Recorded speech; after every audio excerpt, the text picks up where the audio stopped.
এটা এই দরবারের মোহাম্মদ দাইম পাক রহমতুল্লাহি আলাইহি ওনার ছোট ছেলে ছিলেন হযরত শাহ সুফি সৈয়দ লাকিতুল্লাহ রহমতুল্লাহি আলাইহি। উনি তুর্কি শাসনামলের সময় প্রায় ওই সময়ে তিনি সৌদিতে একবার হজে যান। ঠিক তখন তাকে ওই সময়ের তারা রাজ পরিবারের সকলের ডাইকে এটা উপহার হিসেবে দেয়। সকল নবাবরা ছিলেন এখানের ভক্ত এবং মুরিদ। বাংলাদেশের যত নবাব সলিমুল্লাহ, আব্দুল গনি সহ, শায়েস্তা খান সহ সকলে এখানের ভক্ত মুরিদান ছিলেন।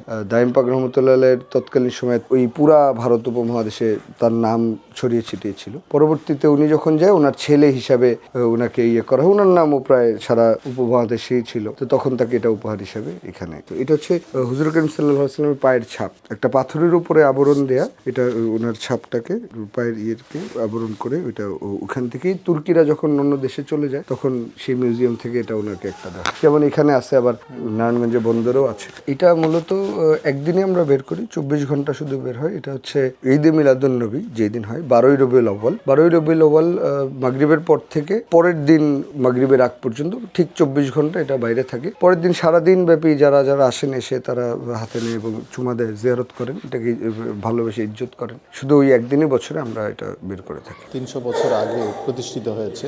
এটা প্রতিষ্ঠাতা হযরত মোহাম্মদ সৈয়দ মোহাম্মদ দায়েম রহমতুল্লাহ আলাইহি, যিনি আল্লাহ নবীর বংশধর। ইতিহাস হচ্ছে হযরত সৈয়দ মোহাম্মদ দায়েম রহমতুল্লাহ আলাইহি এই উপমহাদেশে আসা আরব থেকে হযরত সৈয়দ বখতিয়ার মাহিসাওয়ার রহমতুল্লাহ আলাইহি, যিনি 12 আউলিয়ার একজন নেতা ছিলেন, প্রধান বুজুর্গ ছিলেন, ওনার সপ্তম বংশধর হচ্ছে বাবা দায়েম রহমতুল্লাহ আলাইহি, যিনি দায়রা শরীফের প্রতিষ্ঠাতা ছিলেন। এই বখতিয়ার মাহিসাওয়ার রহমতুল্লাহ আলাইহি ছিলেন হযরতে মা ফাতেমা রাদিয়াল্লাহু আনহার বংশধর। সব দিকে এটা সৈয়দ বংশধর, সৈয়দ বংশ, আল্লাহ নবীর সাথে সম্পৃক্ত, পারিবারিকভাবে রক্তের সম্পর্কের সাথে। এই আজিমপুর দায়রা শরীফ বর্তমান চলছে 8ম গাদ্দিনিসিন। বর্তমান গাদ্দিনিসিন পীর হচ্ছেন হযরত মাওলানা সৈয়দ ইনামুল্লাহ জোহায়ের হাফিজাহুল্লাহ, যিনি বর্তমানে এই ওয়াকফ স্টেটের মুতাওয়াল্লি হিসেবে দায়রা শরীফ পীর সাহেব হিসেবে দায়িত্ব পালন করছেন। এই দরবার হচ্ছে একটি আল্লাহর ওলির দরবার। গত প্রায় 300 বছর যাবত এই দরবার পরিচালনা করতে প্রায় 8 জন বড় বড় আল্লাহর ওলি এনারা এই দায়িত্ব পালন করেছেন, যাদের সকলের মাজার এখানেই আছেন। এই দরবার থেকেই দায়িত্বপ্রাপ্ত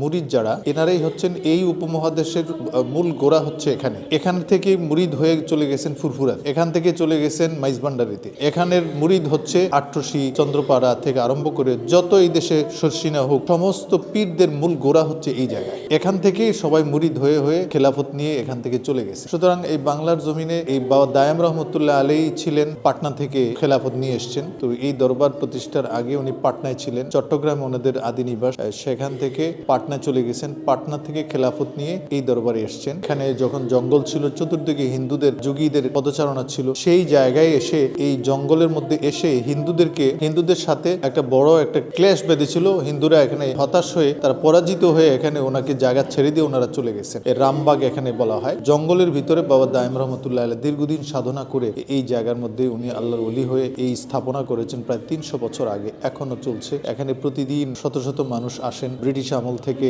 নবাবী যুগ থেকে, বর্তমান পাকিস্তান আমলে বর্তমান যুগ পর্যন্ত এখানে অসংখ্য ঐতিহাসিক স্থাপনা রয়েছে, যেগুলো স্থাপনা শৈলীর মধ্যে লিপিবদ্ধ আছে। স্যার, এই যে স্ট্রাকচারটা দেখছেন, এই স্ট্রাকচার শায়েস্তা খান আমলের স্ট্রাকচার। এটা সিমেন্টের তৈরি, কিন্তু এখানে কোনো রড ইউজ করা হয়নি। এটা ঐতিহাসিক স্থাপনা, যেটার বয়স প্রায় 250 বছর হয়ে গেছে। এটা শায়েস্তা খান নবাবরা এটাকে তৈরি করে দিয়েছেন। নবাবরা যেহেতু এখানে ভক্ত মুরিদ ছিলেন, ওনারাই তৈরি করে দিয়েছেন। পুরান ঢাকায় যে আহসান মঞ্জিলের ওইটার আদলে এখানে গেট এবং সবকিছু স্থাপনা তৈরি করেছেন একই ব্যক্তি। এখানের একটা ঐতিহাসিক বিষয় আছে, যেটা কদম রসুল নামে, আমার রসুল পাক সাল্লাল্লাহু আলাইহি ওয়াসাল্লামের পায়ের ছাপ, যেটা সারা বিশ্বের মধ্যে 8টা জায়গায় এই পায়ের ছাপওয়ালা পাথরটা আছে। একই আমার নবীর পায়ের ছাপ থেকে এই ছাপটা নেওয়া হয়েছে। সারা বিশ্বে এই মুহূর্তে 8টা জায়গায় আছে। এর মধ্যে আফগানিস্তানে আছে, পাকিস্তানে আছে, হিন্দুস্তানে আছে, তুরস্কে আছে, মিশরে আছে, এইভাবে মিউজিয়ামগুলোতে আছে। আর বাংলাদেশে মাত্র 2টা আছে। একটা হচ্ছে কদম রসুল নারায়ণগঞ্জে বন্দরে থানায়, আর একটা হচ্ছে